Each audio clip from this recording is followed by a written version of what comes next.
And the streak continues to live on another day. My goodness. 12 straight losses for your Philadelphia Flyers. Man, what a ride. What a goddamn ride, roller coaster, whatever the hell you want to call it, that we are on. This is something. I honestly can't even think of the word. It's something, definitely. But we got this far. 12 straight losses. And it's probably going to continue with how bad this team has been playing. And it continued tonight, hence 12 straight losses to the Dallas Stars. And it just keeps getting worse. It really does. I don't even know how much worse you can get. Honestly, you can get worse, but I feel like we're already below the basement at this point. It's really bad. It is. Is it going to get better? Oh, probably not. Probably not. But before we get into all the nonsense today, what is going on, everyone? Welcome back to TTP Sports. And the most important thing you can do is hit that sub button. I will greatly appreciate that. So if you are a new viewer to the channel looking for all your latest Philadelphia sports news, recaps, and events, this is the channel to be. It's been a very miserable time with the Philadelphia Flyers. So I'd recommend you hitting that sub button. I will greatly appreciate that. And also, if you are a current viewer of the channel, I am grateful for you being here this long and looking to continue that down the road. Also, if you're looking for any tickets to upcoming sports, concerts, events, whatever you can think of, use the code TTPSPORTS down below for $20 off your first purchase with SeatGeek. So that could be an NHL game, basketball, football playoffs, baseball, whenever the hell that decides to come back, concerts, whatever you could think of. The $20 basically gets rid of the fees and all of that, and that $20 could be used, get yourself a beverage, get yourself a food item at the stadiums, at whatever venue you're going to be, because that's how much that stuff costs there. So hey, free $20 for you. Use the code TTP Sports for $20 off your first purchase now at SeatGeek. So, getting into the business tonight. 12 straight losses for the Philadelphia Flyers as they fall 3-1 to the Dallas Stars in the most boring game. Probably more boring than last week's Islanders games. The most boring game you can possibly watch. A game where you have to have Nick Seeler on your fourth line when you dress 7 defensemen. But Nick Seeler plays the fourth line. It's kind of that bad. And the funny thing is, the Flyers did call up Bunneman and Sandin from Lehigh Valley, and none of them played. I think the reason was because the Phantoms played the past 2 nights, and if they were to play tonight, that would be 3 games in 3 straight days. So I'm assuming those 2 guys are going to play tomorrow, but still, seeing Nick Seeler on the fourth line is just, my goodness. Oh, God, that's not even the worst part. It honestly isn't. That was just something that made me laugh. But it's like, you're just grasping straws at this point. Let's see what we can put together this time. Let's see what we can throw out there. Because literally, yeah, I know this season, injuries, COVID, whatever you can think of, nothing can just slot in and work. It's just the way this Flyers team is. They're bad. They are. Regardless of how many injuries they have, regardless of who goes on COVID or who doesn't go on COVID, whoever they slot into this lineup, they're not going to play good.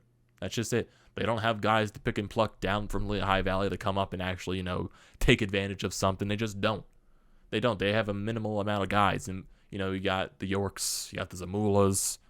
But who else do you have in the forward core? That's basically your only 2 guys right there, and they're defensemen that you could really pick and pluck down there. Really the only guys that you could pick and pluck from career AHLers or guys that are just, highest ceiling is bottom 6 forward. That's basically it. There's no top forward guys, no first line guys, no centers. And even the guys that you have, maybe higher expectations for, they're injured. So yeah, that's where we're at. Flyers have no one to pick from, and the team sucks. And they're injured. And they suck. And everything else. This game was just boring. It really was. It just, from puck drop to finish, nothing. Absolutely nothing. The Wells Fargo Center continues to drop in attendance. It was probably even less packed today. The arena was dead quiet. Basically, the summary of the past so many weeks, it's dead. No one cares anymore. They don't want to go down there and see that garbage. I don't blame them. I really don't blame them. And if that's going to, shed some light to ownership, I have no idea. It's probably going to, pop up a little bit when, the arena's not sold out every single night. I'm hoping it does. But at this point. You can only hope and pray that they actually try to do something. I don't have expectations. Like, yeah, at the end of the day, like, they're probably going to do something, but I have no idea what that's going to be. If they actually admit that they have to rebuild, or they're going to try to, make the excuse of, oh, we've been injured all season, we never really actually had a full lineup. And honestly, I do feel like that's going to be the excuse once again, because Chuck Fletcher does have a press conference on Wednesday at 11 a.m., and I have no idea what's going to happen there. It definitely has nothing to do with, Chuck Fletcher being relieved of his job, because why would he be part of the press conference if he was going to be fired? I doubt that's going to happen, because I just don't see it. What is Chuck Fletcher going to say? Like, he's not going to really say, oh, this is what we plan to do. We're going to trade this guy. We're going to trade this guy. We're going to trade that guy. We're going to trade that guy. He's not going to say that. He just isn't. That's what all GMs do. He's going to say, we've been riddled with injuries. We got Couturier, we got Ryan Ellis on LTIR, Farabee's out for another 4 weeks at least. All these other guys that are injured. And we don't have guys to pick and choose from. Like, we're just rampant. It's just, I don't know. It's probably going to be the same bullshit that they always spiel. Right? Is Dave Scott going to be a part of that press conference? Oh boy, I can't wait if he is. Can't wait to see what that guy has to say. Really can't, if he does have anything to say. It's probably going to say, oh, we believe in this group. We believe our blah, blah, blah, blah, blah, blah, blah, or anything like that. It's going to be the same stuff that they always say until something actually happens. And I don't know what's going to happen. I know there was, I forget who said it on Twitter that they were in the press box. I think they said Danny Briere was in the press box today as well, next to Chuck Fletcher and Brent Flair. So I wonder if that has anything to do with something, I know with, the whole Montreal GM search when Briere was one of the finalists there, the Flyers were one of those teams that, they tried to hold Montreal from getting Briere. So Briere is definitely in the future of this team, like the future goals, to probably be part of the front office for this franchise. Is that going to be sooner rather than later with the way the team has been playing? And who knows if Chuck Fletcher's, how short his leash is until the end of the season. I have no idea. Are they going to, rush this entire thing, throw Briere into the GM seat and give him the keys to do what he has to do? I don't know. Do they fire Chuck Fletcher? Do they hire, put someone in interim basis like a Dean Lombardi? Try to set the sail for the time being until the offseason, until they can find that search? Or does Fletcher keep his job until the end of the season and we continue the same rodeo? I don't know. There's many options this team can go down. And right now, I don't trust them to pull off the right one. And I don't even know what the right one is. I don't. Because you could say rebuild, you could say retool. And, like, the question is going to be, and it's going to go through my brain every single day, like, is this team closer to a rebuild, or are they closer to retooling and actually getting competitive sooner rather than later? I don't know. I don't know. It's the same. I can't find the one opinion because I just can't. I really just can't. Because it's just that bad. It's that bad watching this team. And I really just can't form an opinion around the entire thing. I really can't. The only thing that are definite that probably should happen is Claude Giroux should be getting traded, so he has a chance to go win a Stanley Cup. And you should be trading Rasmus. You should be trading all your UFAs at this point to get something back. You're not competing this year. Trade your UFAs, get assets in return. That should be the key, or it should be the goal at least. I know there's some reports that are saying the Flyers, Risto might consider re-signing with the Flyers. If that happens, I have no idea what will happen. Yeah. So, looking at this game, I know really these game recaps haven't really been talking about the games. They really haven't. That's just basically how bad the games are. They've been unwatchable. Nothing really happens, just as the Flyers lose. I think that's basically the entire summary of every past game. The Buffalo game, both Islanders games. This game is just more of the same.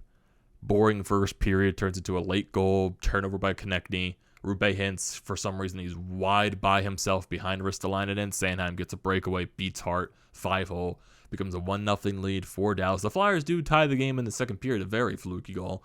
Ivan Provorov comes up the left side, throws it in front of the net, it goes off of Klingberg, pass Oettinger, and it becomes a tied game. Going to the third period, there's a little bit of back and forth action, but nothing really dangerous. Like, seriously, there was barely any dangerous chances the entire night. Both teams were insanely sloppy as fuck. Both teams can't make passes. Both teams struggling to get through the neutral zone. And goaltenders really just making some easy saves. Carter Hart did have a really nice save. I believe it was on Jamie Benn in the third period. So he was really just, once again, trying to keep the team within the game, as he always does. And sadly, that wasn't the case tonight. Even though it's not Carter Hart's fault, he was fantastic tonight. The team just in front of him was terrible. And that turned into a very late goal by Pedersen. And it was one of those goals where it went in and out so quickly that no one knew that the puck was in the net. They went to review, confirmed the goal, became a 2-1 lead. The Flyers decided to pull the goaltender in the final 2.5 minutes. They don't do that. Pavelski ends up scoring in the empty net, making a 3-1 lead. And at that point, for some reason, the Flyers decided to call a timeout. I believe there was a minute and a half left on the clock at that point. Why are you calling a timeout? You are not coming back in this game. Just admit defeat. You lost 12 straight games at this point. You were not coming back in that game. You just weren't, with how lackluster the entire damn thing was. You were not coming back. You just weren't. So, 3 stars in the game: Jacob Pedersen, Rupe Hintz, and Keith Yandel. He gets the 3rd star in this game as he ties the Ironman streak. So tomorrow, I think he believes he is going to beat that streak if he does play somehow. I mean, how random, he could randomly get COVID tomorrow, not be able to play, and he loses that chance to break the Ironman streak. But he's most likely going to break it tomorrow and continue playing the rest of the season until, how many more games he has left in the tank. Stats of this game: shots on goal, 36-28 in favor of Dallas. Flyers won faceoff percentage, 53.2%. Surprisingly, no penalties in this game. Both teams had no power plays. Physical game, 28 hits to 26 in favor of the Flyers. Flyers blocked a lot of shots, 15-9. Both teams gave the puck away equally at 7, so there were a lot of turnovers in this game. Shots on goal per period: Dallas had above 10 shots in each period. So in the first period, they had 10-7. The second period, they had 13-10. And the third period, they had 13-11. So yeah, basic summary right there. Carter Hart did all he could. I believe he faced 35 shots on the night, and he stopped 33 of those. So yeah, Carter Hart was not the issue tonight. Definitely wasn't. But at the end of the day, doesn't matter. This team's bad. This team's really bad. And how many more games are they going to lose? How many more? That's really the question at this point. Honestly, the question could have even said, how many more games are they even going to win this season? They're at 13. 13 wins in 42 games. 13 wins. 13, 21, and 8. And they're basically over the halfway point at this point. They have, I believe, 40 games left. How many more games are they going to win?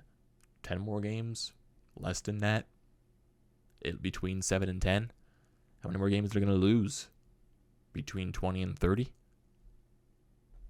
possible, with the way this team has been going on the entire season. I don't know. But they just continue to fall down the standings. They do.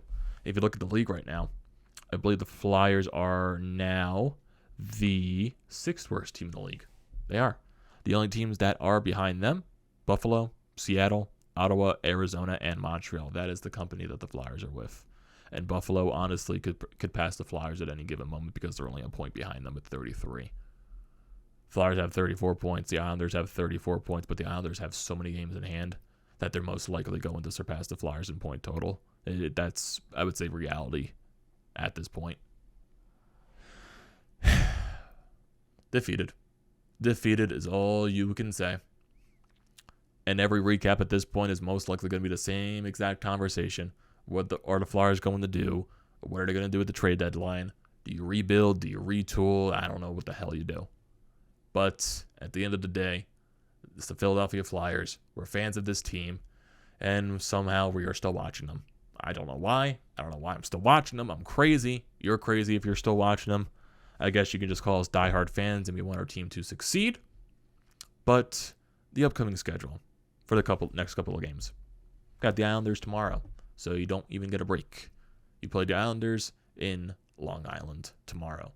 Then you got 3 days off against the Los Angeles Kings to wrap up the month of January.